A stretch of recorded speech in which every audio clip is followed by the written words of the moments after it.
जी हरिओम। सुनीता जी स्वागत है, अभिनंदन है।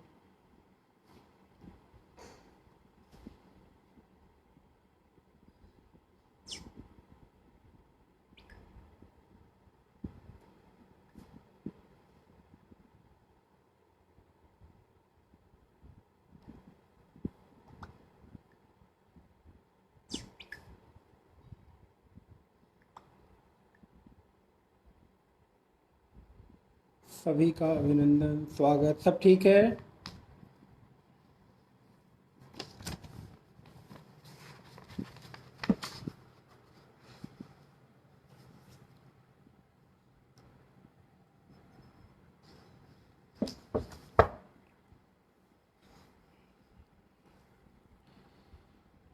ओम सहनाववतु सहनौ भुनक्तु सह वीर्यं करवावहै तेजस्विनावधीतमस्तु मा विद्विषावहै।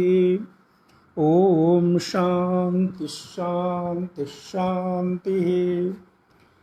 नारायणं नमस्कृत्य नरं चैव नरोत्तमं देवीं सरस्वतीं व्यासं ततो जयमुदीरयेत्। सदाशिवसमारम्भां शङ्कराचार्यमध्यमाम् अस्मदाचार्यपर्यन्तां वन्दे गुरुपरम्पराम्। वन्दे गुरुपरम्पराम्। भक्ति भक्त भगवंत गुरु चतुर नाम बपु एक, इनके पद वंदन किए नाशत विघ्न अनेक। नारायण। सभी का बहुत बहुत अभिनंदन, स्वागत। रेणु जी जय सिया राम, रावल जी महाराज जी हरिओम प्रणाम, अमित रंजन जी स्वागत है, आशीष वर्मा जी नारायण मंगल हो, स्वामी जी प्रणाम, चिन्मय शिवम पूज्य स्वामी जी को बहुत बहुत प्रणाम, मंजुला जी हरिओम, जय श्री राधे, पूनम जी जार राधे राधे, जय सिया राम हरिओम, अनिल जी हरिओम, सुनीता जी बहुत बहुत मंगल हो, हरिओम। आइए हम लोग अपने विषय पर चलते हैं। कल का विषय हम लोगों को स्मरण करना चाहिए। कल हम लोग विषय देख रहे थे साधना पंचकम श्रीमद जगत गुरु आदि शंकराचार्य भगवान कृत, और उस साधना पंचकम की श्रृंखला में हम लोगों ने कल का जो विषय देखा वो साधक की जो प्रथम प्राप्त कर्तव्य कर्म की स्वतंत्रता है, उस विषय पर थोड़ा चिंतन किया। और प्रथम श्लोक के दो अंगों के ऊपर, अर्थात दो जो साधन अंग हैं उन पर हम लोगों ने चर्चा किया। रमेश मेहता जी हरिओम, वसुंधरा जी हरिओम। तो इन पर हम लोगों ने चर्चा किया।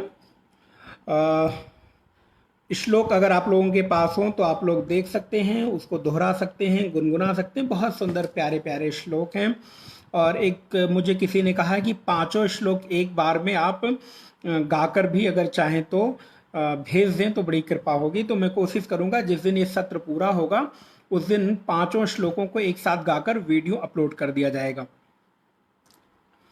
पहला श्लोक, जिनके पास ग्रंथ है वो देख सकते हैं। वेदो नित्यमधीयतां तदुदितं कर्मः स्वनुष्ठीयताम् तेने सस्य विधीयतामपचिति काम्ये मतिस्त्यज्यताम् पापौघा परिधूयतां भवसुखे दोषोऽनुसन्धीयताम् आत्मेक्षाव्यवसीयतां निजग्रहात् तूर्णं विनिर्गम्यताम् आत्मेक्षाव्यवसीयतां निजग्रहात् तूर्णं विनिर्गम्यताम्। भगवत पाद शंकर कहते हैं कि सर्वप्रथम जो व्यक्ति को साधन अपना प्रारंभ करना है, अपनी उपासना प्रारंभ करनी है, कोई व्यक्ति अध्यात्म के पथ पर दीक्षित होकर आगे बढ़ना चाहता है तो उसके लिए सर्वप्रथम पहला जो साधन है उस साधन का नाम है स्वाध्याय, अध्ययन, सत्संग में रुचि, परस्पर विचारों में एक समन्वय भाव की जो भावना है वो बढ़नी चाहिए। तो वेदों नित्यम अधीयताम, नित्यम अधीयताम, नित्य अध्ययन करें। किसका करें? बोले वेदों का। अब वेद से मतलब ये है कि अगर कोई वेद ना पढ़ सके तो क्या करें, वेद अगर पढ़ना न आता हो तो क्या करें? तो बोले वेद का मतलब केवल चारों वेदों से नहीं है, ऋग्वेद, यजुर्वेद, सामवेद और अथर्ववेद, बल्कि वेदों से मतलब है कि वेदों को समझाने के लिए जो पुराणों की रचना की गई, अन्य ग्रंथों की रचना की गई, वाल्मीकि रामायण है, श्रीमद् रामचरितमानस है, महाभारत है, या अन्य जो अन्य ग्रंथों की रचना आचार्यों ने, संतों ने, आर्ष महापुरुषों ने की है, उन ग्रंथों का भी पठन पाठन ही वेद के अंतर्गत आता है। अब अगर केवल इतना ही कोई अर्थ समझ ले कि केवल वेद का पठन और वेद पठन करना, पाठन करना, स्वाध्याय करना उसके अपने जीवन की सामर्थ्य में ना आता हो तो क्या करें? बोले कोई बात नहीं, वेदों के अन्य जो सहयोगी हैं, वेदों को अन्य जो व्याख्यायित करने वाले ग्रंथ हैं उनको पढ़ना, जैसे पुराणों का अध्ययन है, भागवत है, रामायण है, देवी पुराण है, शिव पुराण है, आदि आदि आदि। तो क्योंकि पुराणों का जो अर्थ है, पुराणों की जो परिभाषा है वो यही है, वेदा नाम उपबृंगरणम, जो वेदों को और व्याख्यायित करते हैं, वेदों को जो विस्तार देते हों उन्हीं को तो पुराण कहते हैं। तो वेदों के अर्थों को और स्पष्टता पूर्वक, सरलता पूर्वक, सहजता पूर्वक पाठक को, साधक को जो ग्राह्य हो, ऐसी जो विषय वस्तु का संकलन है वही वेद हैं, वही उपनिषद हैं, वही शास्त्र हैं, वही मानस इत्यादि ग्रंथ हैं। तो उनका भी पठन पाठन वेद के ही स्वाध्याय और पठन पाठन के अंतर्गत आता है, ऐसा साधक को समझना चाहिए। तो सबसे पहला जो साधन अंग बताया आदि शंकर ने, वो पहला परामर्श मानो भगवान शंकराचार्य देते हो, ऐसा लेते हैं। चलो ये ऐसा भाव से निकालते हैं कि मानो भगवत्पाद हमारे सखा के रूप में है, हमारे आचार्य के रूप में है। तो कहीं ना कहीं हमारा गुरु, हमारा आचार्य, हमारे जो संत हैं जिनसे हम स्नेह करते हैं, वो सखा भाव में भी तो आ सकते हैं। क्योंकि हम कहते तो है ना, तुमेव माता च पिता त्वमेव, तुमेव बंधुश्च सखा त्वमेव, तुमेव विद्या द्रविणम त्वमेव, तुमेव सर्वम मम देवदेव। तो तुमेव सखा, तुम सखा भी तो हो, मित्र भी तो हो। तो ये जो मित्र का वात्सल्य भाव है, मैत्री की जो मधुरता है, वो साधक के चित्त को थोड़ा आत्मरमण की ओर प्रेरित करती है। मैत्री की मधुरता, सखा का जो वात्सल्य भाव है, इस रूप में भी अगर आचार्य को, गुरु को स्वीकार करें, उदाहरण के लिए मैंने अर्जुन का उदाहरण आपको दिया ही है, आप लोग समझ सकते हैं। तो ऐसे मान के चलो भगवत्पाद हमारे मैत्री भाव को स्वीकार कर रहे हैं, हमारी मित्रता को, सखा भाव को स्वीकार करके मानो मुझे परामर्श दे रहे हैं हमारे आचार्य के रूप में, गुरु के रूप में। और पहला परामर्श ही उनका क्या है? तो पहला परामर्श है कि भैया तुम कर्म करो। तो साधक के लिए पहला परामर्श है कि आपको अपने कर्म को सुशिक्षित करना है। देखो, कर्म करो, लेकिन कैसा कर्म करो? सुशिक्षित कर्म करो, पूर्ण रूप से एजुकेटेड कर्म करो। ऐसा अगर मैं कहूं तो आप उसको स्वीकार करिएगा। पढ़ा लिखा कर्म करो। बोले महाराज ऐसा क्या है? तो बोले पढ़े लिखे कर्म का तात्पर्य है कि जिन कर्मों की कुछ सार्थकता निकल कर आए ऐसे कर्म करो। ऐसे उल्टे सीधे अनजाने से कर्म, ऐसे नारायण कर्म करोगे जिन कर्मों की कोई महत्ता ना हो, कोई वैल्यू ना हो, जिनकी कोई उपयोगिता ना हो, अगर ऐसे कर्म आप करते हो तो उन कर्मों के करने का कोई मतलब ही नहीं है। तो क्या करें? बोले एजुकेटेड कर्म करो, अर्थात अपने कर्म को शिक्षित करो, सुशिक्षित करो, उन्हें संभालो। तो पहला जो परामर्श भगवत्पाद देते हैं उस परामर्श का नाम है कर्म। और कर्म कैसे करें? बोले कर्म को शास्त्रों के अनुरूप करें, कर्म को वेदों के अनुरूप करें, गुरुजनों की व्याख्या के अनुरूप अपने कर्मों को हमें सुशिक्षित करना है। तो कल इस पर बात हुई कर्म, और कर्म कितने हैं, तो 6 प्रकार के। हम बहुत बाहर न जाके विषय को समेटने का प्रयास करते हैं और उसी में आगे बढ़ने का भाव रखेंगे।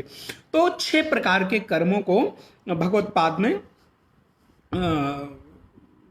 वेदों ने हमको करने के लिए बताया। यद्यपि वेद पढ़ने की बात कही गई, लेकिन वेद में कर्म को पढ़ना है, कर्म के बारे में जानना है, तो अब हमें जानना होगा कर्म कितने प्रकार के हैं। तो कल मैंने आपको निवेदन किया कि कर्म कुल 6 प्रकार के मानव के जीवन में प्राप्त हैं। अच्छा, उनको हम और भी छोटा करके बना सकते हैं, लेकिन प्रमुख रूप से समझने के लिए 6 प्रकार के कर्म स्वीकार किए गए। नित्य, नैमित्तिक, प्रायश्चित, उपासना, काम में, निषिद्ध। नित्य, नैमित्तिक, प्रायश्चित, उपासना 4 हो गए, और निषिद्ध और काम में। तो इन 6 कर्मों को 2 कैटेगरी में बदल दो। अब ध्यान दीजिएगा, इनको आप 2 कैटेगरी में, एक कर लो विहित कर्म और एक कर लो अविहित कर्म।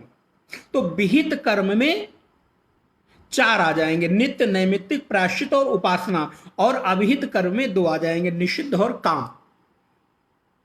बहुत सरल है, समझिएगा। हम आपके समझने के लिए उनको और छोटा कर रहे हैं। पहले 6 कर्म किए, अब 6 कर्मों को भी 2 कैटेगरी में कर दिया, एक करने योग्य, एक ना करने योग्य, एक विहित और एक अविहित। तो विहित में 4 रख दो और अविहित में 2 रख दो। तो ऐसे 2 प्रकार के कर्म हो गए, विहित और अविहित कर्म। यद्यपि बहुत सारे लोग अन्य जगहों पे और भी चीजें आती हैं, क्रियमाण है, संचित है, तो वो प्रारब्ध पर आता है, और वो कर्म के भोग के विषय में जब चर्चा होगी तब कभी उस पर बात करेंगे। जो हमारे क्रियमाण कर्म हैं, जो हमारे संचित कर्म हैं, है ना, और जो प्रारब्ध कर्म हैं, तो वो एक अलग विषय है, वो भी इन 6 विषयों में आ जाते हैं। तो हमने यहां पर 6 कर्म देखे, विहित, अविहित, और इन विहित में 4 और अविहित में 2। ठीक है, हम आपको यहां केवल नाम ले दे रहे हैं, कभी आपके साथ चर्चा करने का, आपको पढ़ने का अवसर मिलेगा तो आप पढ़िएगा, जिसमें कि संचित, क्रियमाण और प्रारब्ध, ये 3 कर्म की भी व्याख्या आती है शास्त्रों में, और कर्म, अकर्म और विकर्म, ये 3 प्रकार के अन्य कर्मों की भी चर्चा शास्त्रों में आती है। लेकिन यहां पर जो विषय है वो वेदों से संबंधित है, चूंकि तो हम इन 6 कर्मों को ही व्याख्या के रूप में देखेंगे। तो सबसे पहला हमारे पास जो प्राप्त कर्म है उसका नाम है विहित कर्म।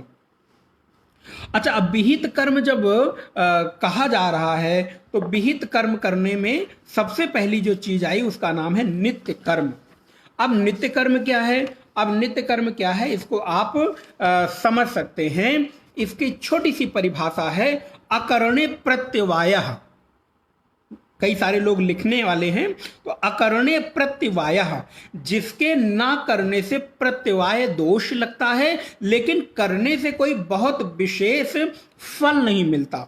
यथा दंत धावन, जैसे दांत धोना है, तो दांत धोना अर्थात दांत मांजना, ब्रश करना, ये नित्य कर्म है। लेकिन इस नित्य कर्म के करने से आपको कोई फल नहीं मिलेगा, लेकिन ना करने से पाप लगेगा। अर्थात पाप लगने का मतलब है कि इसका परिणाम आपके सामने दिखाई देगा। वो परिणाम क्या है? तो जब आप दंत धावन नहीं करते, अपने आप को स्वच्छ नहीं रखते, तो परिणाम होता है कि आपका अपयश होता है। लोगों के बीच आपकी जो ख्याति है वो न्यून होती है। लोग आपको अपने आसपास आदर भाव से नहीं देखते, और जहां आप होते हो आप वहां अकेले वेदांती हो जाते हो, माने अद्वैत हो जाते हो, कोई आपके आसपास टिकता नहीं। आप थोड़े दिन ब्रश करना छोड़ दो, क्या होगा? बोले जहां पहुंचोगे महाराज आपके लिए पहले से जगह खाली मिलेगी, वहां आपके आसपास कोई ठहरेगा नहीं। लेकिन ऐसे कर्म का क्या मतलब? इसलिए जिस कर्म को करने से कोई पुण्य ना हो, लेकिन ना करने से दोष लगता हो, पाप जैसी फीलिंग आती हो, तो वो ऐसे कर्म को नित्य कर्म करते हैं, कहते हैं। जैसे नित्य स्नान करना, नित्य क्रिया करना, दंत धावन करना, आदि आदि आदि। तो हमारे पास ये नित्य कर्म के रूप में एक रोज करने योग्य जो कर्म प्राप्त है वो नित्य कर्म है। और आप ध्यान रहे, आपकी जो नौकरी है वो नित्य कर्म है। आपका जो व्यापार है वो नित्य कर्म है, अर्थात आपके जीविका के साधन के रूप में आप जो कुछ करते हो वो सब नित्य कर्म है। तो यदि आप ये नित्य कर्म नहीं करते हैं तो आपके इस नित्य कर्म के ना करने से आपको दोष लगेगा, आपको एक तरह से कहीं ना कहीं दोष का भाजन बनना पड़ेगा। अतः आपको नित्य कर्म करनी है, नित्य कर्म करने हैं, इसको ना करने से आप पाप के भागी बनेंगे। अतः साधक के जीवन में, और साधक ही नहीं प्रत्येक मनुष्य के जीवन में, यहां साधक शब्द अगर मैं प्रयोग ना करूं तो कोई जरूरी नहीं है, प्रत्येक व्यक्ति के जीवन में यह नित्य कर्म प्राप्त है और जिसे उसे करना ही चाहिए। अच्छा, जल्दी जल्दी हम लोग बढ़ते हैं। दूसरा है नैमित्तिक कर्म। नहीं तो क्या होगा ना, विषय लंबा हो जाता है तो सत्र बढ़ते चले जा रहे हैं। तो दूसरा है नैमित्तिक कर्म। नैमित्तिक माने निमित्त के उत्पन्न होने पर, जिसको आप कह सकते हैं सडन, अचानक से कोई काम आपके सामने प्रकट हो जाए, जिसकी पहले से कोई पूर्व सूचना ना हो, पूर्व से कोई नियोजन ना हो, आपकी कोई प्लानिंग ना हो, लेकिन आपको करना पड़ जाए, ऐसे निमित्त के बहाने उत्पन्न होने वाला कर्म किसी परिस्थिति सापेक्ष।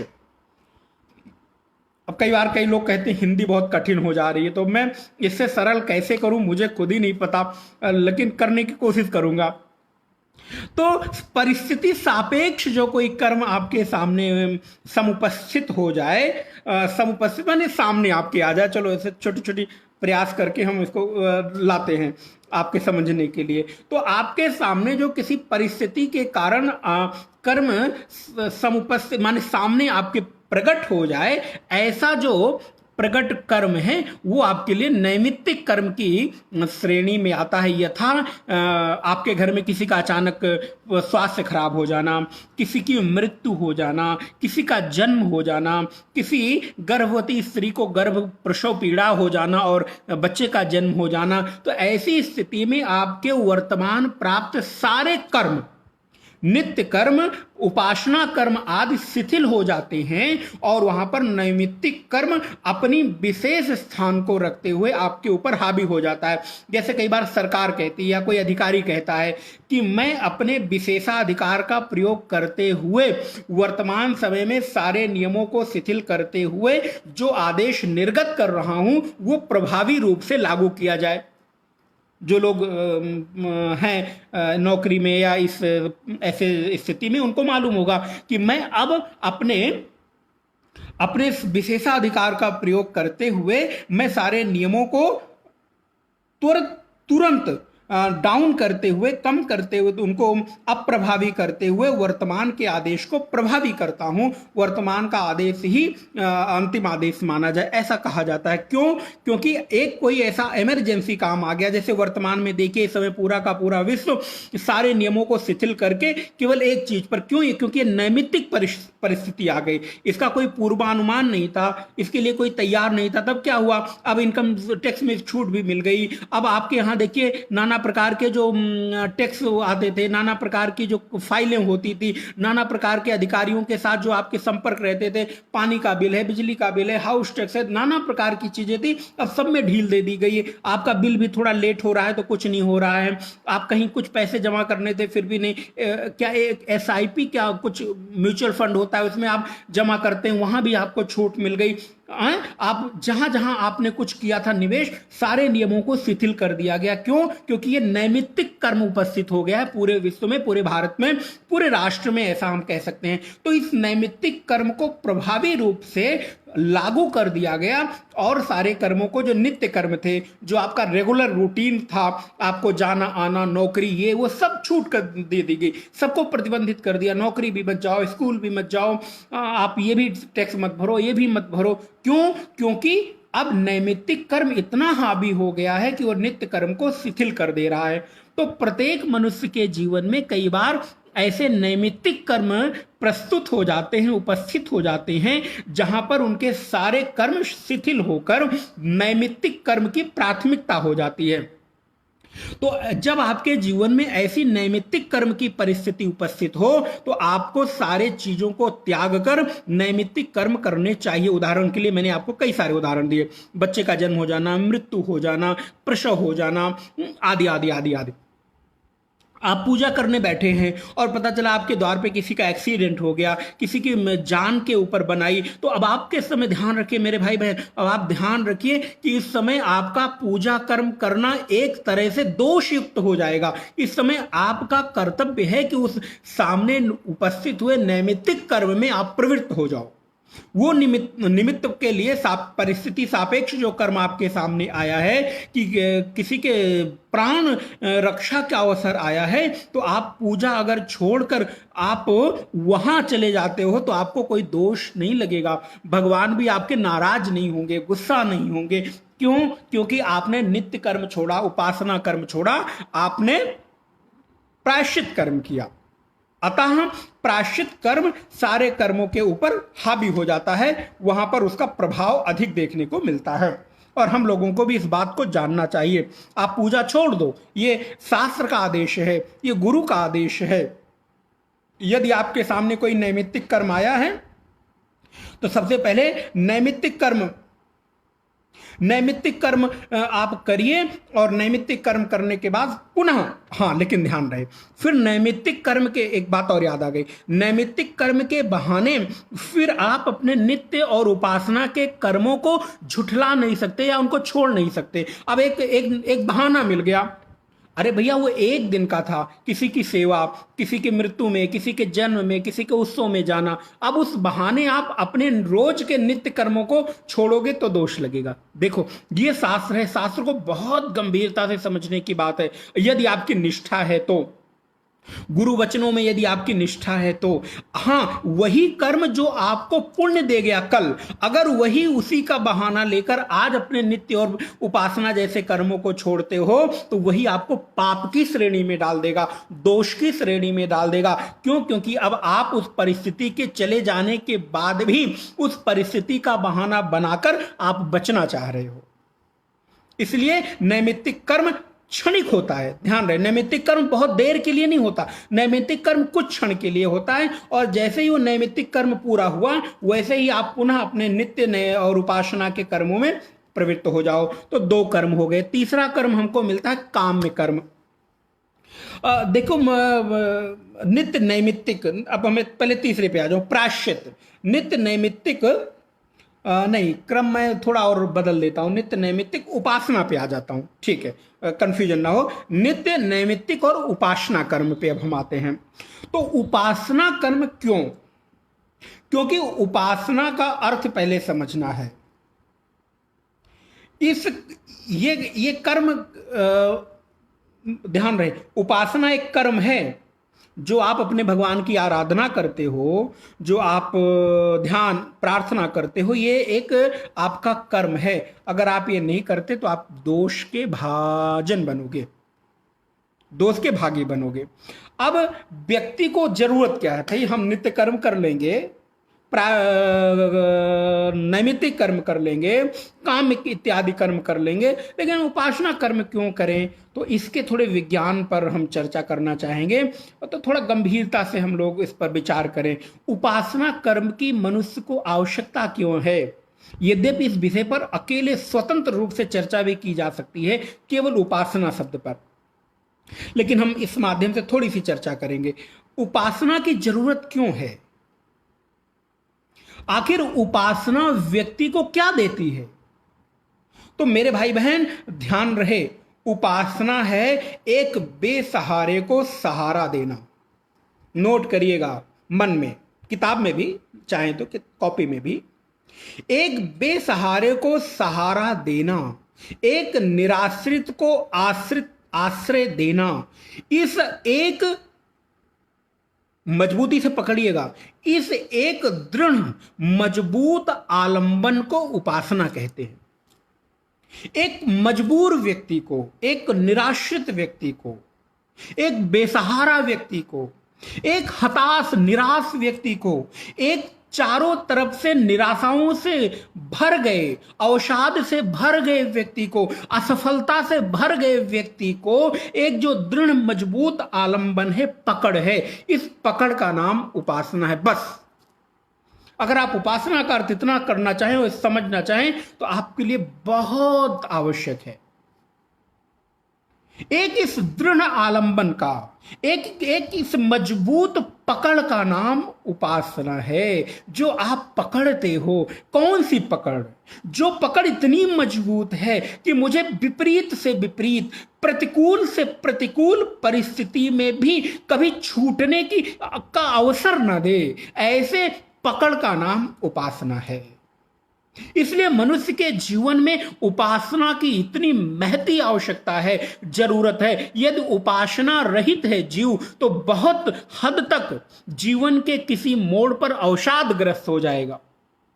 लेकिन आपने देखा होगा प्रायः जो साधक हैं, प्रायः जो एकांत निष्ठ हैं, प्रायः जिसने भगवत आलंबन लिया है, उनके जीवन में अवसाद का अवसर नहीं आता। कभी कोई परिस्थिति ऐसी विपरीत आ जाए तो मैं स्वीकार करता हूं, अपवाद हर जगह होता है, लेकिन एक सामान्य व्यक्ति जो बिना किसी उपासना के है, जो उपासना रहित है, वो जल्दी विपरीत परिस्थितियों में अवसादग्रस्त होता है। वो ऐसी परिस्थिति में मनोरोगी हो जाता है। लेकिन जिसने इस दृढ़ आलंबन को पकड़ा हुआ है, उसके जीवन में अवसाद की संभावना बहुत कम होती है। मैं पूर्ण रूप से तो नहीं कह सकता, लेकिन बहुत बहुत बहुत कम कह सकता हूं।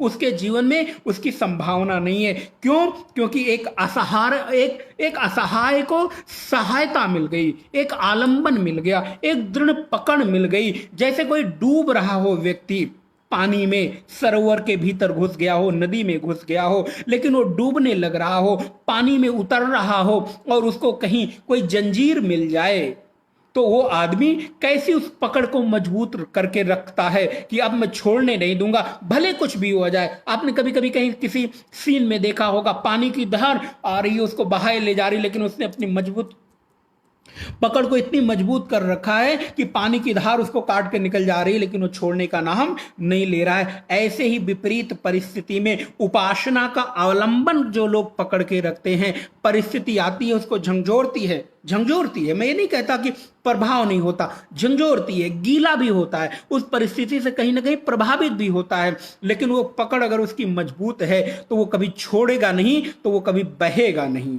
वो बहने की संभावना रुक जाती है, उस परिस्थिति में टूट जाने की संभावना खत्म हो जाती है, जिसने उस आलंबन को गहरे पकड़ रखा है, जोर से पकड़ रखा है। और इस गहरी जोर से पकड़ने की स्थिति का नाम ही तो उपासना है।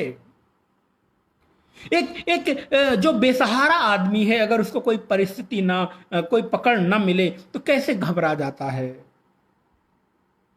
कितना भी धनवान हो, मेरे भाई बहन ध्यान रखना, यहां पर धन की, बल की, शक्ति का प्रभाव काम नहीं करता। ऐसी विपरीत परिस्थिति में जो उपासना रहित है, बड़े से बड़ा धनवान व्यक्ति भी घबरा जाता है, वो भी अवसादग्रस्त हो जाता है, वो भी उस बेसहारे भाव में अपने आप को कमजोर पाता है।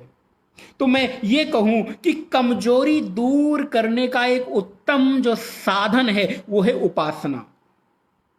अपनी मजबूती को बढ़ाने की जो एक प्रक्रिया है उसका नाम है उपासना। इसलिए कितने ज्यादा आप धनवान हो या आपके पास धन कम है, इस उपासना से कोई लेना देना नहीं है।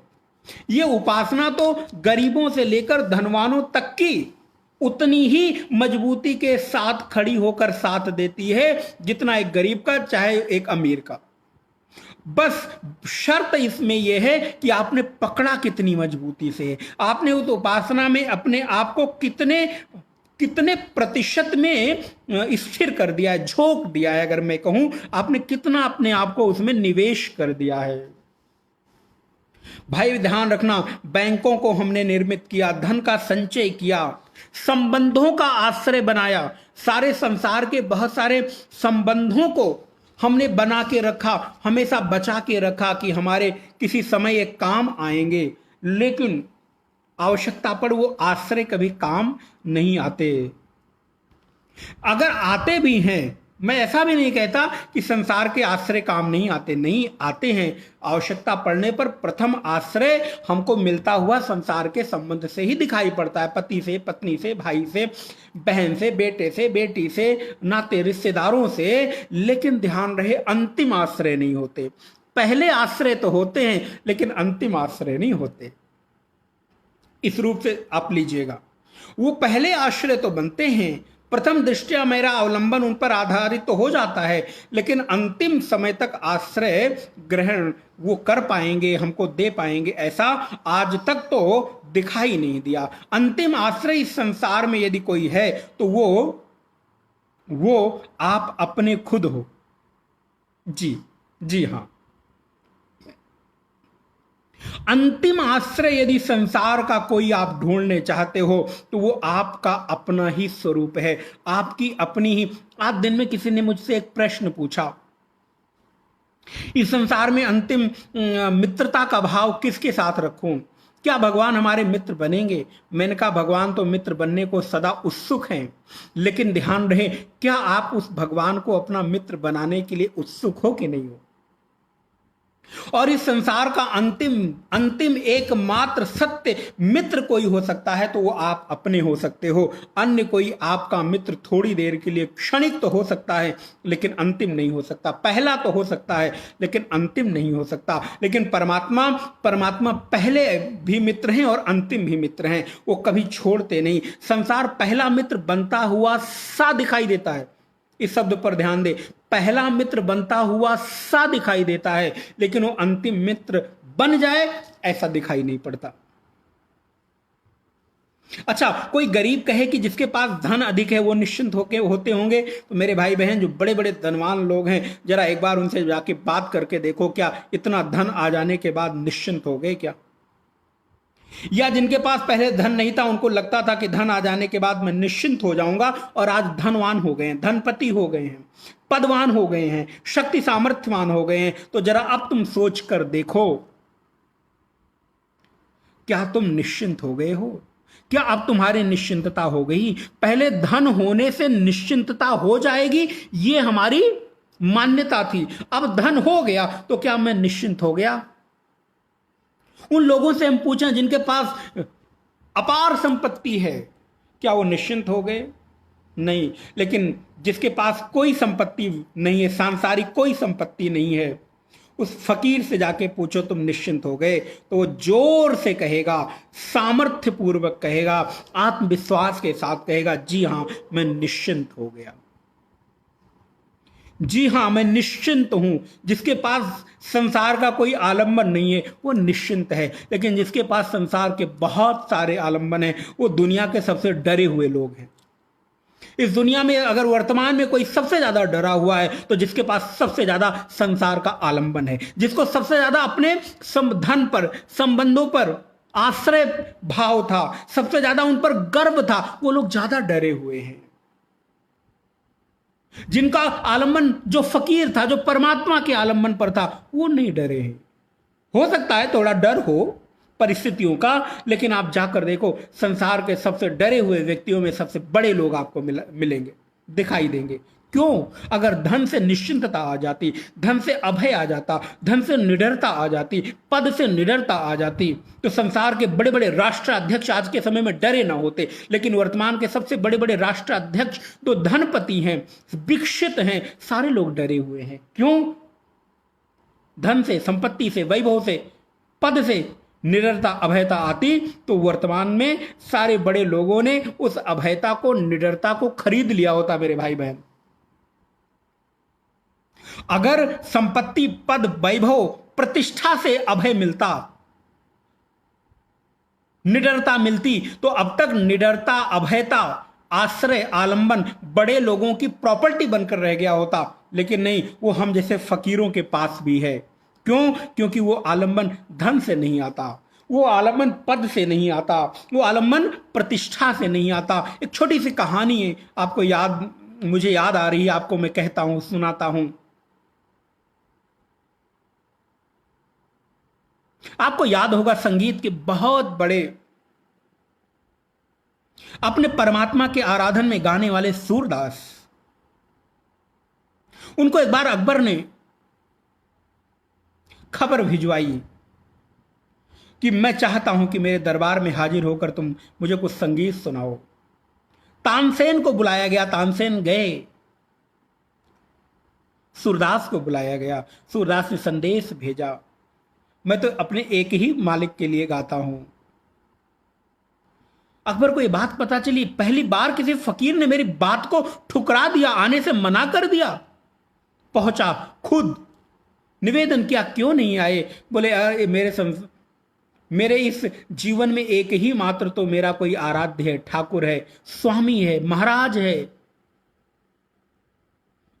जिसके लिए मैं गाता हूं। क्योंकि मैं संसार के लिए नहीं गाता, संसार जिसने बनाया है उसके लिए गाता हूं, और जो उसके लिए गाता है वो किसी संसार के राजा से डरता बरता नहीं।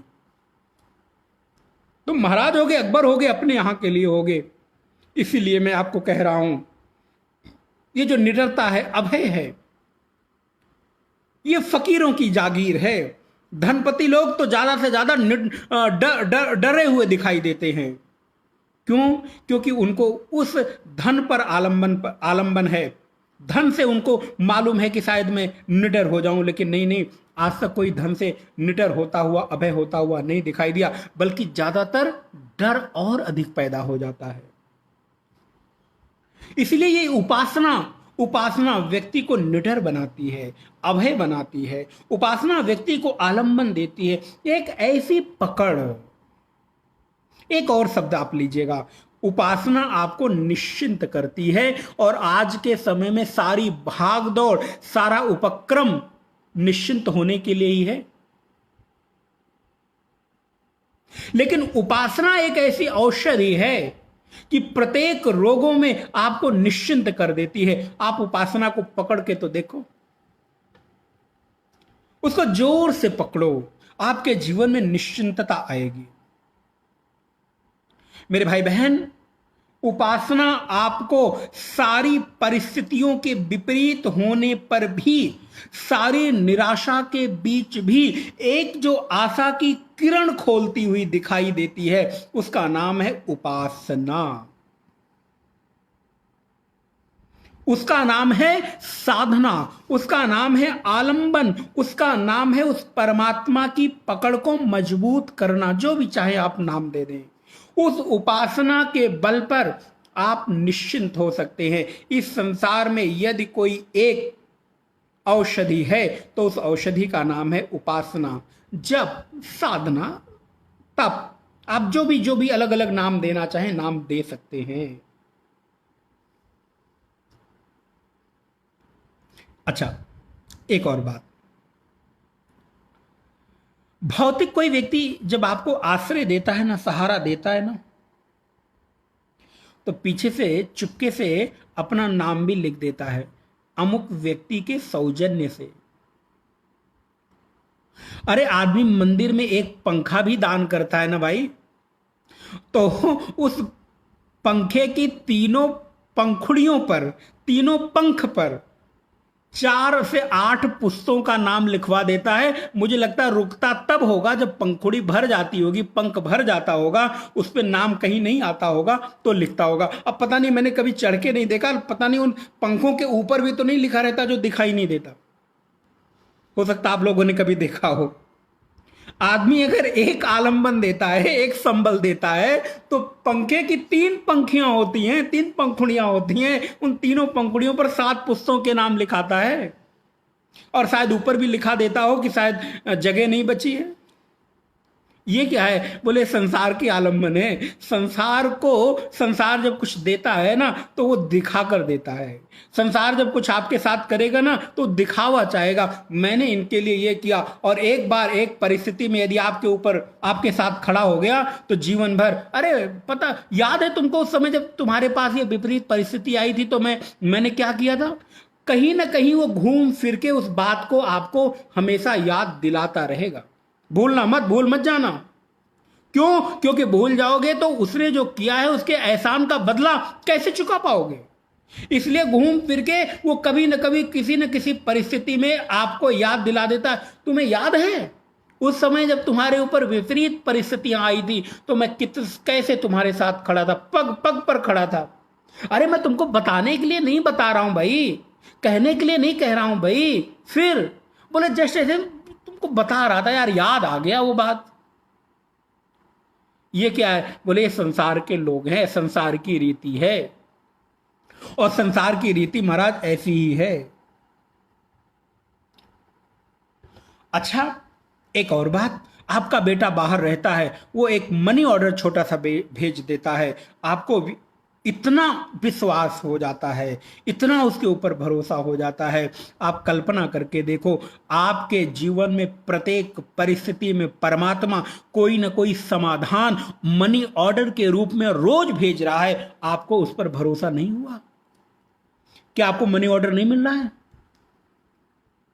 रोज जब आपके पास कोई विपरीत प्रतिकूल परिस्थिति आती है, कोई ना कोई समाधान परमात्मा भेज देता है। कोई ना कोई चीज आपके सामने खड़ी हो जाती है जो आपका आलंबन बनकर आपको उस परिस्थिति से बाहर खींच लेती है। उसके ऊपर कभी भरोसा नहीं हुआ, कोई उस आलंबन पर कभी दृढ़ता नहीं आई। लेकिन एक छोटा सा मनी ऑर्डर किसी ने भेजा तो उसके ऊपर कितनी दृढ़ता, कितना प्राउड फील करते हैं। लेकिन एक वो भी तो है जो आपको पग पग पर हर उस आवश्यकता की पूर्ति कर रहा है जो आपको चाहिए। आप कल्पना करके देखना, उपासना की सिद्धि यही है कि आपने कुछ चाहा और किसी न किसी परिस्थिति के कारण वो आपके लिए चीज उपलब्ध हो जाए। यही तो उपासना की सिद्धि है, यही साधना की सिद्धि है, यही भगवत सत्ता पर अवलंबन और आपके विश्वास का परिणाम है। नोट कर लीजिएगा, पुनः पुनः सुनिएगा। आपने कुछ चीज चाहा, यह मिलना है, और वो चीज आपके चाहने के साथ ही आपके सामने उपलब्ध हो गई, जहां तक उसकी दूर दूर तक कोई कोई किरण नहीं दिखाई देती थी। ये परिणाम की प्राप्ति ही आपकी उपासना की सिद्धि है, आपके साधना का परिणाम है, आपके जीवन के सत संकल्प की सिद्धि है। हमने कुछ चाहा और वो मुझे मिल गया।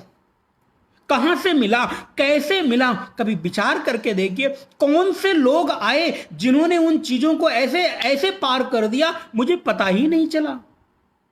अरे बाद में सोचता हूं, अरे वो समय कैसे निकल गया, क्या हो गया था, पता ही नहीं चला कहां से क्या हो गया। लगता है कुछ तो हुआ।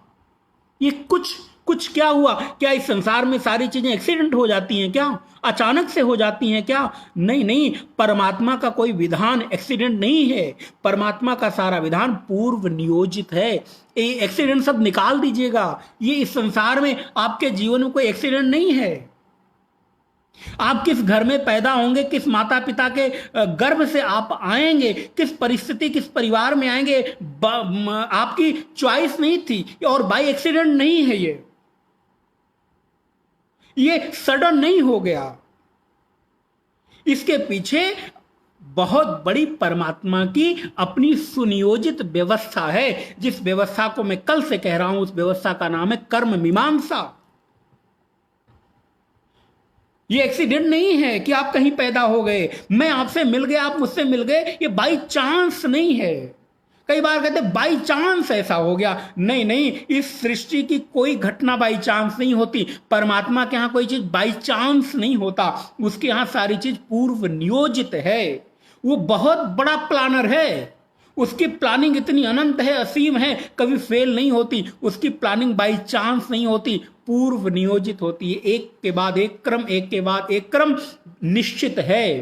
हां, मैं उसको बाई चांस ले लूं कि ये चीज हो गई, सडन हो गई। नहीं नहीं, ये सडन बाई चांस आपकी अपनी भाषा हो सकती है, परमात्मा की नहीं। मेरा आपसे मिलना कोई बाई चांस नहीं है, किसी का किसी से मिलना कोई बाई चांस नहीं है।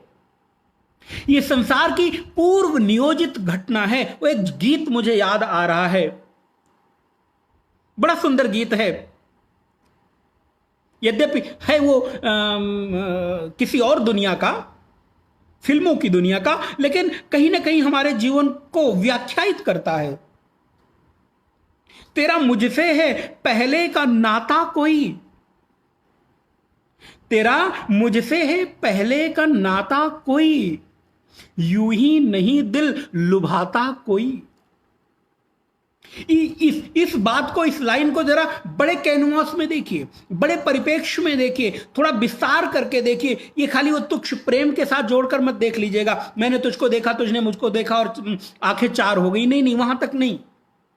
वो मैंने तेरी रेशमी जुल्फे देखी और तेरी ये आंख देखे, कान देखे, मुंह देखे और तेरे से प्यार हो गया। नहीं, इसको थोड़ा विस्तार करके देखिए। इस संसार की प्रत्येक उस परिस्थिति के साथ, प्रत्येक उस घटना के साथ, प्रत्येक उस व्यक्ति के साथ मेल खाती है कि तेरा मुझसे है पहले का नाता कोई। ये इस बात को कहता है कि यहां पर कोई बाई चांस नहीं होती, कोई चीज सडन नहीं हो गई, एक्सीडेंटल नहीं है।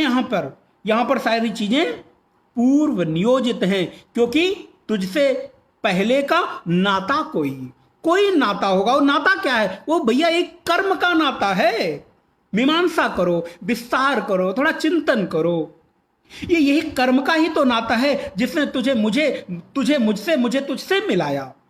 संसार के प्रत्येक व्यक्तियों के साथ कोई सब तो नहीं मिल जाते। इतना जीवन बीत गया, सारे लोग तो नहीं मिल गए। वो क्या है? वो आपके जीवन की पूर्व नियोजित व्यवस्था के अंतर्गत आता है। परमात्मा की उस कर्म मीमांसा के भीतर की ये घटना है, परिणाम है, जिसने समय आने पर एक दूसरे के साथ संयोग कराया। अच्छा, अभी आपको मैंने फिल्म का वो गीत सुनाया तो शायद आपको लगा रहे अपने मन से नहीं, ये बात मैं गीता से प्रमाणित करता हूं। ध्यान रहे, हम लोग आचार्यों के शरण में बैठते हैं, कोई बात बिना प्रमाण के नहीं बोलते। गीता में कृष्ण कहते हैं, तत्र तम बुद्धि संयोग लभते पौर्व देहिकम। ये वही लाइन तो है, तेरा मुझसे है पहले का नाता कोई, यूं ही नहीं दिल लुभाता कोई। तेरा मुझसे है पहले का नाता ही तो कृष्ण यहां कह रहे हैं कि तत्र तम बुद्धि संयोगम लभते पौर्व देहिकम। पौर्व देहिकम माने पूर्व देह में, पूर्व देह के तेरे किए हुए कर्मों के परिणाम स्वरूप वर्तमान में मैं ऐसी परिस्थिति का निर्माण कर देता हूं, जैसा तू चाहता है वैसे लोगों से संयोग करा देता हूं, वैसे लोगों से मैत्री करा देता हूं, वैसे लोगों के साथ तेरा प्रेम करा देता हूं। सबके साथ तो नहीं हो गया। अरे मैंने आपको ऐसा लगता है कि बहुत पहले कहीं देखा है, बहुत जन्मों से मैं आपको चाहता हूं, जानता हूं। जी हां, ये कोई ना कोई कर्म का संबंध होगा, ये कोई ना कोई हमारे एक दूसरे के कर्म संयोज्य हो गए, जिसको कृष्ण समय आने पर एक दूसरे के साथ मैत्री करा देते हैं। गीता के अध्यायों को पढ़िए, लाइनों को पढ़िए। वो गीता के उद्घोष में कृष्ण कहते हैं, तत्र तम, पुनः दोहरा रहा हूं, नोट करिएगा, याद करिएगा, तत्र तम बुद्धि संयोगम। बुद्धि संयोग, और बुद्धि संयोग का अर्थ हुआ, शंकराचार्य भगवान भाष्य में लिखते हैं, वैसी परिस्थितियों का निर्माण। तत्र तम बुद्धि संयोगम लभते पौर्व देहिकम। पूर्व के किए गए कर्मों के परिणाम स्वरूप वर्तमान में वैसी परिस्थिति का समावेश करा देता हूं, वैसी परिस्थिति के साथ संयोग करा देता हूं, जिससे आप अपने जीवन के वर्तमान समय के साथ जोड़कर देख लीजिए। समय कितना जल्दी भागता है, कुछ भी बात नहीं हो पाती और समय 1 घंटा पूरा हो गया। राम, तत्र तम बुद्धि संयोगम लभते पौर्व देहिकम। ये पूर्व जन्मों के परिणाम स्वरूप मिलना हो गया। ठीक है, तो हम चर्चा जो कर रहे थे कि उपासना का ये जो आलंबन है, दृढ़ता का आलंबन है, पकड़ की मजबूती है, इसी का नाम उपासना है, इसी का नाम पूजा है, इसी का नाम पाठ है, जप है, तप है, नियम है, व्रत है, उपवास है, साधना है, जो भी आप कहना चाहें कह सकते हैं। इसलिए ध्यान रहे, जितनी जितनी मात्रा में आपकी उपासना गहरी होती जाती है, उतनी उतनी मात्रा में आपके जीवन में बेपरवाही बढ़ती जाती है। ध्यान रहे, जितनी जितनी मात्रा में आपकी उपासना गहरी होगी, जितनी जितनी मात्रा में आपकी साधना की गहराई बढ़ती जाएगी, उतनी उतनी मात्रा में आपके जीवन में बेपरवाही, निश्चिंतता बढ़ती जाएगी। बोले महाराज बेपरवाह, ये तो बड़ी गंदी बात है, बेपरवाही नहीं होनी चाहिए। ध्यान रहे, मैं बेपरवाही कह रहा हूं, लापरवाही नहीं कह रहा हूं। शब्दों शब्दों को जरा पकड़िएगा। मैं बेपरवाही कह रहा हूं, लापरवाही नहीं कह रहा हूं। अंग्रेजी के दो शब्दों के साथ आप इसको जोड़ कर देखिए। एक शब्द कहते हैं आप केयरलेस होना, ये अच्छी बात नहीं, लेकिन एक आप कहते हैं केयर फ्री होना।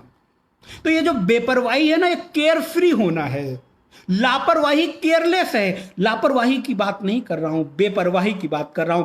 लापरवाही ये साधक के लिए पतन का कारण बनती है, लेकिन बेपरवाही साधक के लिए उत्थान का कारण बनती है। ये बेपरवाही तो फकीरों की चीज है। बेपरवाही सब में नहीं आती। केयरलेस नहीं होना है, केयर फ्री होना है। ध्यान रहे, केयरलेस होंगे तो आप प्रमादी हो जाएंगे, आप लापरवाह हो जाएंगे। और लापरवाह व्यक्ति कभी भी प्रसिद्धि नहीं पा सकता, कभी भी अपने लक्ष्य में सिद्ध नहीं हो सकता, कभी भी अपने महत लक्ष्य की प्राप्ति नहीं कर सकता। लेकिन धीरे धीरे जीवन में उपासना गहरी हो, साधना गहरी हो, फकीरी का भाव बढ़े, तो आप केयर फ्री हो, बेपरवाह हूं, निश्चिंत हूं। वहवारे मौज फकीर आदि, वो जो मौज है, वो जो आनंद है फकीरों की, बेपरवाही की, वो कैसे आती है? निश्चिंतता से। और निश्चिंतता कैसे आती है? उपासना से। जितनी जितनी मात्रा में आप अपने आराध्य के प्रति गहरे भावों से भरते जाएंगे, उपासना क्रम बढ़ता जाएगा, उतनी उतनी मात्रा में आप बेपरवाह, परिस्थितियों से घबराएंगे नहीं। फिर परिस्थितियां आपकी दासी बनेंगी। फिर परिस्थितियों में इतने घबराहट की बात नहीं आएगी। परिस्थिति यार ठीक है, हो जाएगा, कोई बात नहीं, ये भाव बढ़ता है। लेकिन जो लोग लापरवाह होते हैं वो घबरा जाते हैं। बेपरवाह लोग घबराते नहीं। बेपरवाही घबराती नहीं, बेपरवाही आपको संबल देती है, आपको भीतर से मजबूत करती है। कोई भी विपरीत हाँ ठीक है भाई, हो जाएगा ना, क्या फर्क पड़ता है। ये नाम लापरवाही नहीं है। लापरवाही ये है कि आप उस परिस्थिति के प्रति गंभीर ना हो। नहीं, लापरवाही नहीं चाहिए, हमको बेपरवाह होना है। और उपासना मुझे बेपरवाह बनाती है। चाह गई चिंता गई, अरे भैया चाह गई चिंता गई, मनवा बेपरवाह। ध्यान रहे, संत कहते हैं, आचार्य कहते हैं, तो मैं कोई बात प्रमाण से कहता हूं। चाह गई चिंता गई, मनवा बेपरवाह, जिनको कछु न चाहिए वो साहन के साह। चाह गई चिंता मिटी, मनवा बेपरवाह, जिसको कछु न चाहिए वो क्या है? बोले वो तो बादशाह है, शाहों के शाह हैं। और ये कहाँ से आई? बोले ये उपासना से आई, साधना से आई। मेरा एक स्वामी बैठा है ना जो मुझे संभाल रहा है, मेरा एक परमात्मा है ना जो सब देख लेगा, उसके पास इतनी सामर्थ्य है। ए भैया, जरा अपनी बुद्धि से बढ़कर उस परमात्मा की बुद्धि पर थोड़ा भरोसा तो करना सीखो।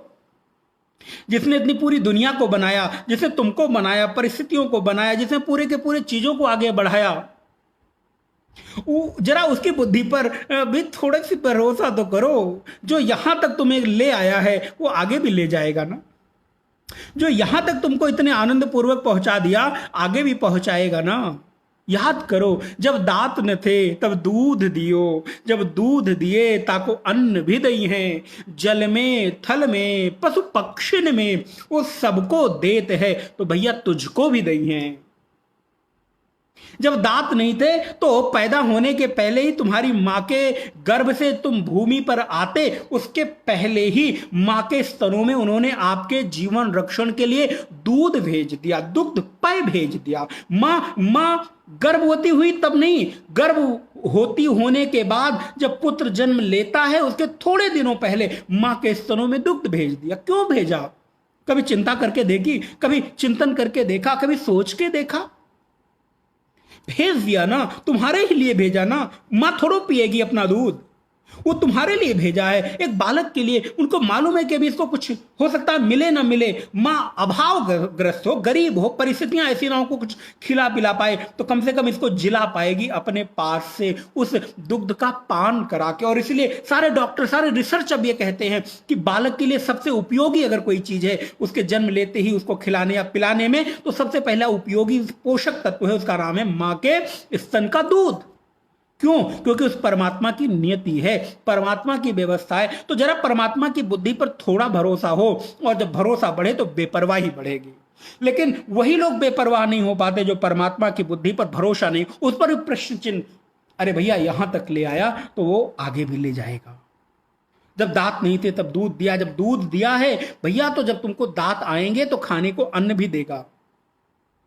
और जब तुम खेती करके कमा लेते हो, तुम दुकान से खरीद के खा लेते हो। एक बच्चे से किसी ने पूछा, भाई बेटा दूध कहाँ से आता है? ध्यान देना, एक बार एक आदमी गया उसके रिश्तेदार उसके घर में, उसने बोला बेटा तुम्हारे यहाँ दूध कहाँ से आता है, दूध कहाँ मिलता है? तो बच्चे ने बड़ा मजेदार उत्तर दिया। बच्चे ने कहा दूध फ्रिज में मिलता है।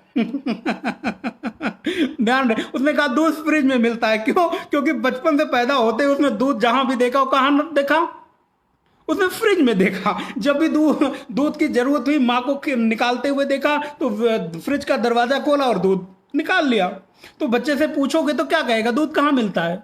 फ्रिज में मिलता है। लेकिन फ्रिज में मिलने के पहले फ्रिज में रखा जाएगा तो ना मिलेगा, वो कहाँ मिलेगा? उसके भी लिए तो जरा चिंतन किया जाए। लेकिन अब छोटा बालक, उसकी बुद्धि, उसने आज तक बचपन से जब से पैदा हुआ तब से देखा, तो देखा कि दूध फ्रिज में से मिलता है, तो उसने कह दिया।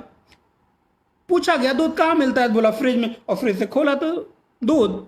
तो जब दांत न थे तब दूध दिए ना, दिया, दांत दिया है तुझे अन्न भी देंगे ना। तू तो खेती करके दुकान से खरीद के खा लेता है, फ्रिज से निकाल के खा लेता है, लेकिन उसका सोच जो पेड़ों पर रहता है, उसका सोच जो जलों में रहते हैं पशु पक्षी, उनको सोचो जो जंगलों में रहते हैं, उनका भी तो पेट आखिर वो भरता है ना। तो उपासना गहरी हो तो बेफिक्री बढ़े, उपासना गहरी हो तो बेपरवाही बढ़े, उपासना गहरी हो तो निश्चिंतता बढ़े। तो ये निश्चिंतता के बढ़ाने का नाम ही उपासना है। अब एक छोटा सा सिद्धांत आप लेकर चले, आपके जीवन में एक ऐसा आलंबन जो आपको निश्चिंत कर दे, उस निश्चिंत आलंबन को ही उपासना कहते हैं। मजबूती से पकड़ी गई वो बंधन, गहराई, उसी को उपासना कहते हैं, जो आपको विपरीत परिस्थितियों में कभी छोड़ती नहीं है। एक बार तुम पकड़ लो तो पकड़ लो, बस उसके बाद छूटोगे नहीं। ये एक ऐसा दर है। इसलिए उप आसनम, अपने आराध्य के समीप आसन को गहरा करो। आसन अपने सामने, अपना आसन उसके समीप ले जाके बैठाओ। और कैसे बैठाओ? बोले वो मेरे हैं। उप आसनम, उप माने समीप, आसन माने बैठना। उनके समीप बैठना ही तो आसन है, उपासना है। फिर मंदिर जाओ न जाओ फर्क नहीं पड़ता, परिक्रमा करो न करो फर्क नहीं पड़ता, बस आप बैठे कहां हो, आपकी चित्त वृत्तियां कहां है, आप वर्तमान में सोच क्या रहे हो, वो आपकी उपासना को गहरी करता है। ध्यान रहे, उपासना में स्थान बहुत महत्वपूर्ण है, लेकिन स्थान से ज्यादा मन स्थिति महत्वपूर्ण है। सह कृष्णा क्वापि न गतः, उस कृष्ण के अतिरिक्त और कोई हमारा संबंधी नहीं है।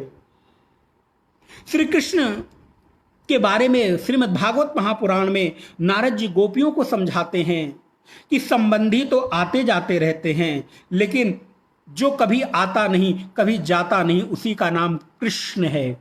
ध्यान रहे, नारद जी भागवत जी में कहते हैं, गोपियों सा कृष्णा क्वापि न गतः, संबंधी आते जाते रहते हैं, लेकिन जो कभी न आता है न जाता है, ऐसे न जाने आने वाले तत्व को ही कृष्ण कहते हैं। बंसी बजाता हुआ कन्हैया केवल कृष्ण नहीं है, क्षमा के साथ। अरे कृष्ण तत्व तो वो है, न कभी कहीं आता है न जाता है, वो तो सदा स्थिर है। स्थाणु अचलम सनातनम, गीता के दूसरे अध्याय में कृष्ण कहते हैं स्थाणु अचलम सनातनम, वो तो स्थाणु है, अचल है, सनातन है, कभी हिलता डुलता नहीं। सा कृष्णा क्वापि न गतः, वो न आता है न जाता है, इसी को तो कृष्ण कहते हैं। नारायण, समय लंबा हो रहा है, छोटा सा दृष्टांत आपको स्मरण कराऊं।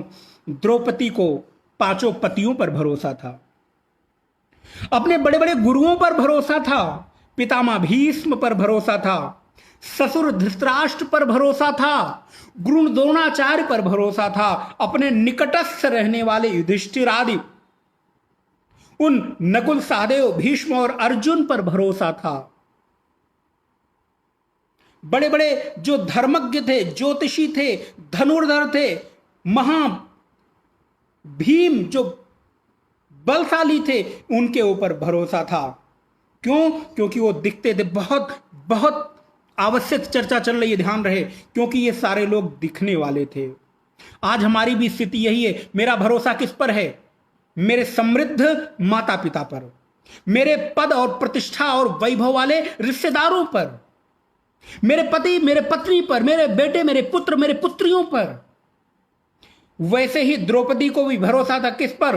अर्जुन पर, युधिष्ठिर पर, भीष्म पर, नकुल, सहदेव पर, पितामह भीष्म पर भरोसा था, धृतराष्ट्र पर, गुरु द्रोणाचार्य पर भरोसा था। लेकिन एक जो नहीं दिखने वाला कृष्ण था, उस पर कोई भरोसा नहीं था। क्यों? क्योंकि वो दिखता नहीं था। आज हमारी भी स्थिति तो यही है। जो दिखते हैं मेरा भरोसा उन्हीं पर होता है, लेकिन जो तत्व नहीं दिख रहा है उस कृष्ण पर भरोसा नहीं है। लेकिन ध्यान रहे, द्रौपदी के विपरीत समय में जब काम पड़ा तो उनके काम आया कौन? दिखने वाले ये सारे के सारे लोग जिन पर उसको भरोसा था वो काम न आए, लेकिन न दिखने वाले कृष्ण पर, जो शायद कभी उसको उस रूप में दिखाई न दिए होंगे कि ये कभी मेरा साथी बन सकता है, मेरा सहयोग कर सकता है, लेकिन काम कौन आया? काम आया श्री कृष्ण का आलंबन। उदाहरण से आप समझ गए होंगे, ऐसी स्थिति में जहां पर कोई लेखक सृजन करता है, सारी बीच नारी है कि नारी बीच सारी है, सारी की ही नारी है कि नारी की ही सारी है। जब ऐसी स्थिति आ गई कि साड़ी बीच नारी, माने कपड़ों के बीच द्रौपदी है कि द्रौपदी के बीच कपड़ा है, द्रौपदी ही साड़ी है कि साड़ी ही द्रौपदी बन गई है, कुछ समझ न आया। ऐसे में केवल कृष्ण ने सहयोग दिया है। और आज कृष्ण ने बहुत सारे अवतार लिए, लेकिन मेरे भाई बहन ध्यान रखना, आज मानो कृष्ण ने वस्त्रों का अवतार ले लिया है, और ये कृष्ण का एक और नवीन अवतार हो गया है, जिसको आप वस्त्रावतार कह सकते हैं, चीरावतार कह सकते हैं। चीर के रूप में कृष्ण ने एक अवतार लेकर न दिखने वाले तत्व के रूप में जो कृष्ण थे वो द्रौपदी के आलंबन बने, और इस द्रौपदी के मजबूत पकड़ के आलंबन को, इस मजबूत बंधन को ही तो उपासना कहते हैं। ये द्रौपदी की उपासना थी। दिखने वाले कोई अपने काम ना आए, काम आया तो कौन? कृष्ण के प्रति उनकी जो भक्ति थी, जो दिखती नहीं थी, लेकिन न दिखने वाला कृष्ण ही हमेशा काम आता है। वैसे ही हमारे संबंधी जो दिखाई दे रहे हैं, बड़े बड़े धनवान, पदवान, प्रतिष्ठावान, वो आवश्यकता पड़ने पर काम नहीं आते। वो वैसे ही हैं, द्रोणाचार्य, भीष्म, दुर्योधन, भीष्म, अर्जुन, नकुल, सहदेव, धृतराष्ट्र की तरह। लेकिन काम कौन आता है? जो कृष्ण दिखाई नहीं पड़ता, वही विपरीत परिस्थितियों में काम आता है। इसीलिए तो इसी का नाम उपासना है मेरे भाई।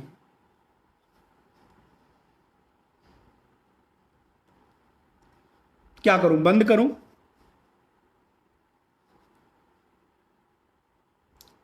हमने देखा नित्य कर्म, नैमित्तिक कर्म, उपासना कर्म।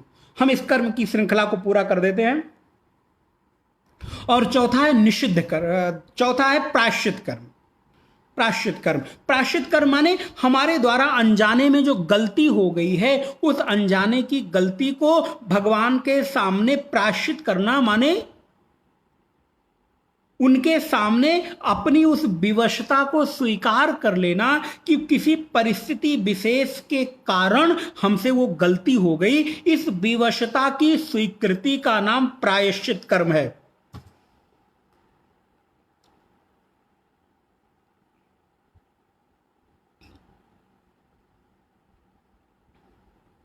अपनी विवशता की स्वीकृति ही प्रायश्चित कर्म है। ध्यान रहे, प्रायश्चित कर्म इसलिए नहीं मिला है कि आप गलती करो और फिर प्रायश्चित कर लो, गलती करो और फिर प्रायश्चित कर लो। बोले नहीं नहीं, एक बार अनजाने में किसी परिस्थिति के दबाव के कारण आपसे गलती हो जाए तो आप उसको स्वीकार करके और अपने सामने उसको कहते हैं रिग्रेट फील कर लेना, अपनी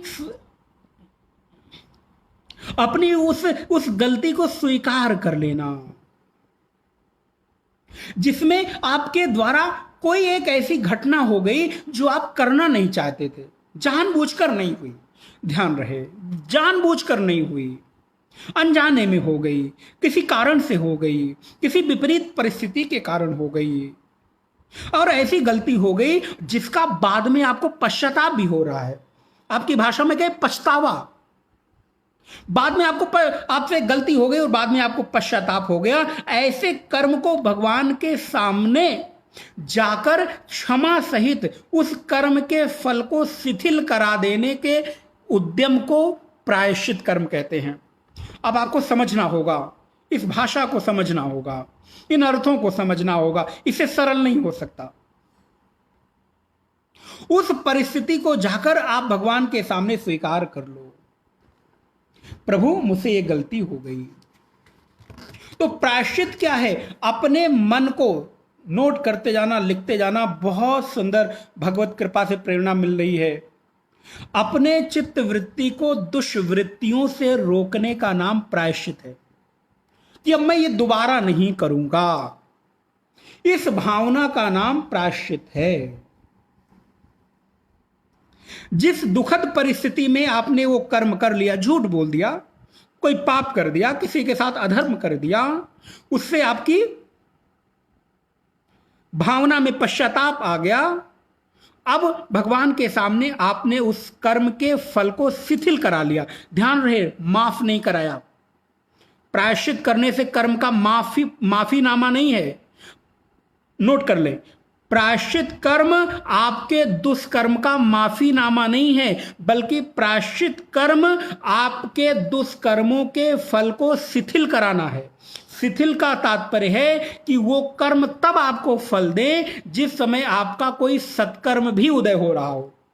तो जब दोनों कर्म एक साथ आएंगे तो आपके पाप कर्म का फल आपको ज्यादा प्रभावी नहीं करेगा। मानो आपके सामने एक कोई दुखद परिस्थिति आई और लगा, पता चला उसी साथ कोई सुखद परिस्थिति भी घट गई, तो क्या हुआ? बैलेंस हो गया। तो आपको वो परिस्थिति ज्यादा परेशान नहीं करती।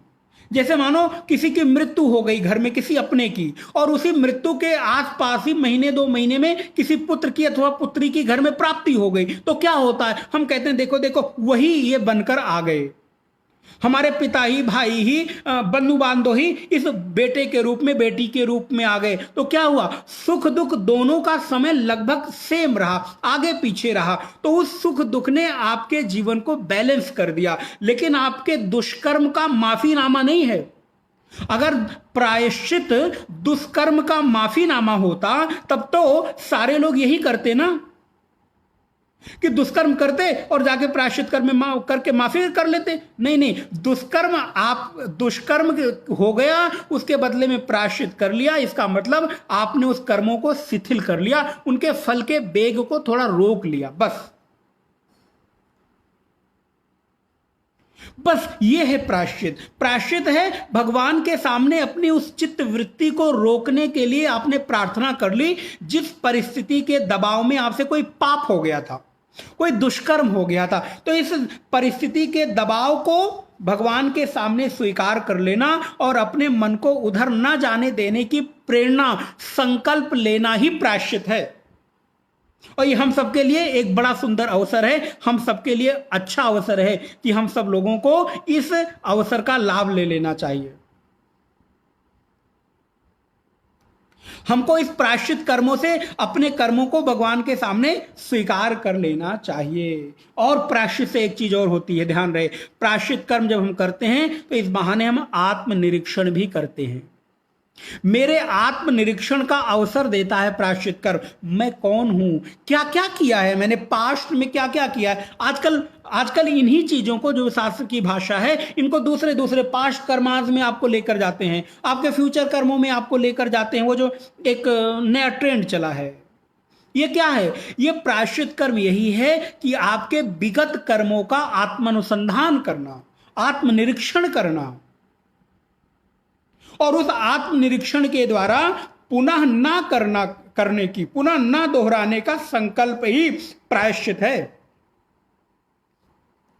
इसलिए ये कर्म मुझे आत्मनिरीक्षण की प्रेरणा देते हैं, हमारी दुष्प्रवृत्ति को रोकते हैं,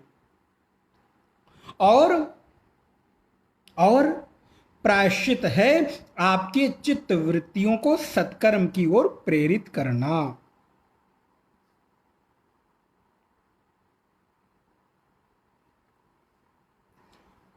कभी कभी होता है, कई बार सज्जन आदमी से भी गलती हो जाती है, लेकिन इस भाव को स्वीकार कर लेना ही प्रायश्चित कर्म है। तो हम लोगों ने देख लिया नित्य नैमित्तिक, प्रायश्चित और उपासना, और दो प्रकार के कर्म हैं, निषिद्ध और काम, जिसको हमने अविहित कर्म कहा। तो निषिद्ध माने जो बिल्कुल करने योग्य नहीं, घृणा करना, पाप करना, झूठ बोलना, किसी का अपमान कर देना, इत्यादि कर्म निषिद्ध कर्म हैं। और कई बार होते काम्य कर्म। काम्य कर्म माने अपनी कामना की पूर्ति के लिए किसी अनुष्ठान विशेष का नियोजन करना ही काम्य कर्म है। जैसे महाराज दशरथ ने किया, ध्यान रहे, मैं बड़ा उदाहरण दे रहा हूं। महाराज दशरथ ने कामना पूर्ति के लिए पुत्रेष्ठ यज्ञ किया। महाराज श्रृंगी के पास गए, निवेदन किया, और पुत्र काम लगी शुभ यज्ञ करावा। पुत्र काम के लिए बढ़िया सुंदर यज्ञ कराया, अवसर आया, 4 पुत्र की प्राप्ति हो गई। तो काम कर्म के करने से उनको फल की प्राप्ति हो गई। तो मनुष्य हैं हम समाज में रहते हैं, हमारे उत्तरदायित्व हैं, तो हमारे बहुत सारी कामनाएं हो सकती हैं जिनको पूरा करना अनिवार्य हो। तो उन अनिवार्य कामों को पूरा करने के लिए एक तो कोई ऑप्शन होना चाहिए, एक तो कोई विकल्प होना चाहिए। उसके लिए शास्त्रों ने मुझे काम्य कर्म कहा, अनुष्ठान करने को कहा, जप करने को कहा। जैसे आप ही लोग कभी पूछते हो तो हम ही लोग कुछ कुछ प्रेरणा देते हैं। कई बार लोग दुर्गा सप्तशती का अनुष्ठान करते हैं, नवचंडी यज्ञ करते हैं, सच्चंडी महायज्ञ करते हैं, कुछ लोग भागवत का अनुष्ठान करते हैं, कुछ लोग रुद्राभिषेक करते हैं। अन्य सारे जो ये अनुष्ठानात्मक विधि से कामना की पूर्ति के लिए किया जाने वाला कर्म है, ये काम्य कर्म की श्रेणी में आता है। तो क्या करें? बोले फिर हम अपने काम्य कर्मों को अपने आराध्य देव के सामने बड़े सुंदर तरीके से शुचिता पूर्वक, शुद्धता पूर्वक करें। और जान रहे, जो शुद्धता और शुचिता पूर्वक करता है, असल में वही वैदिक सनातन हिंदुत्व का प्रहरी है। हिंदू पूर्णता और सौंदर्य के पुजारी होते हैं, ध्यान रखना। एक बार पूज्य गुरुदेव ने कहा, Hindus have been the worshipper of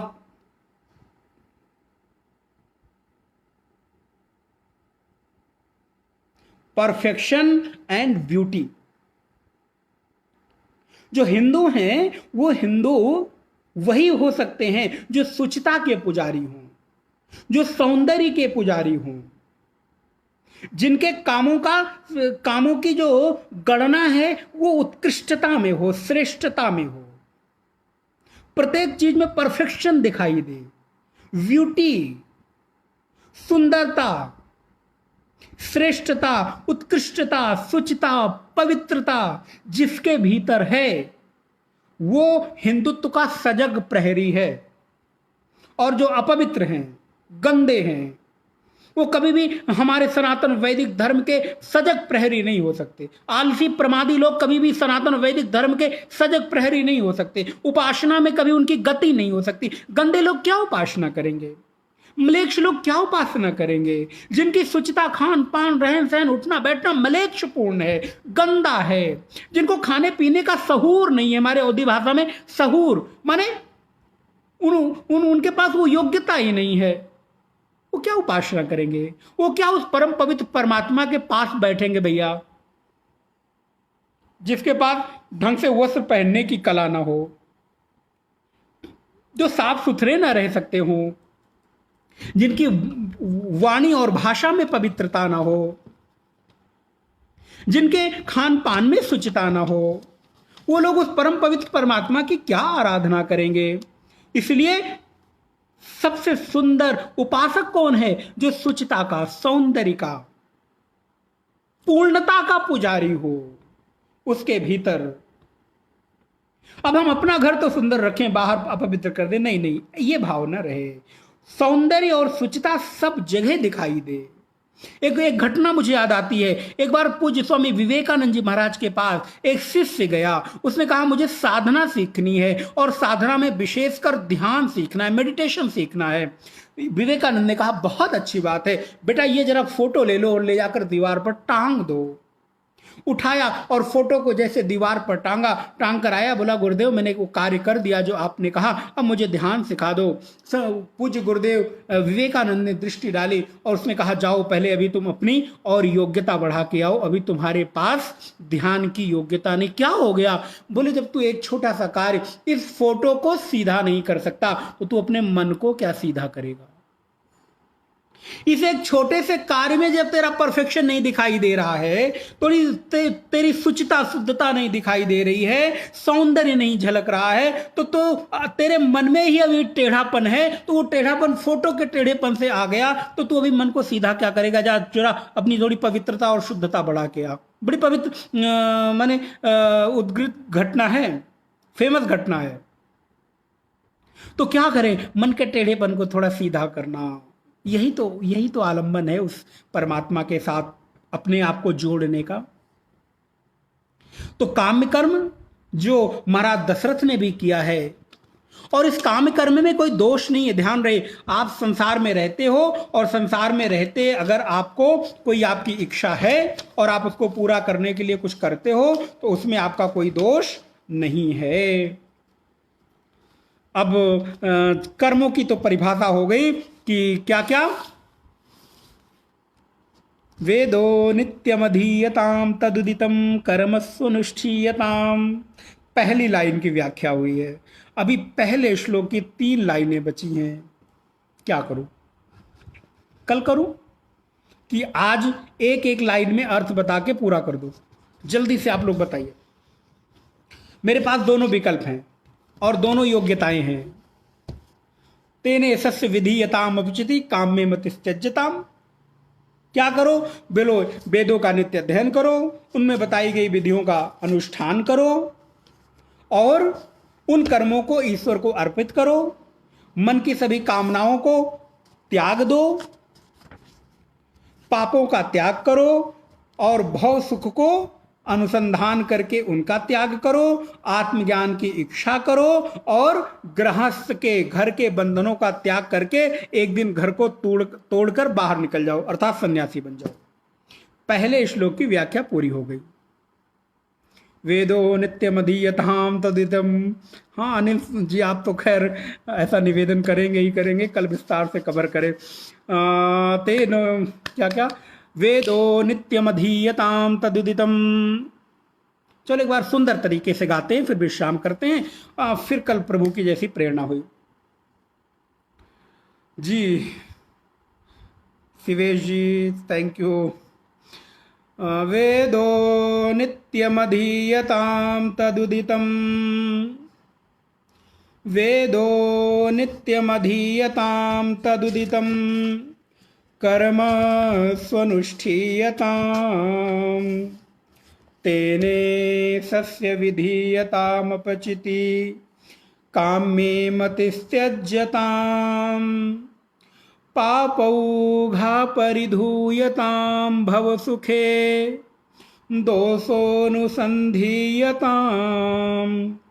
आत्मेक्षा व्यवसीयताम निजग्रहात् तूर्णं विनिर्गम्यताम्। आत्मेक्षा व्यवसीयताम निजग्रहात् तूर्णं विनिर्गम्यताम्।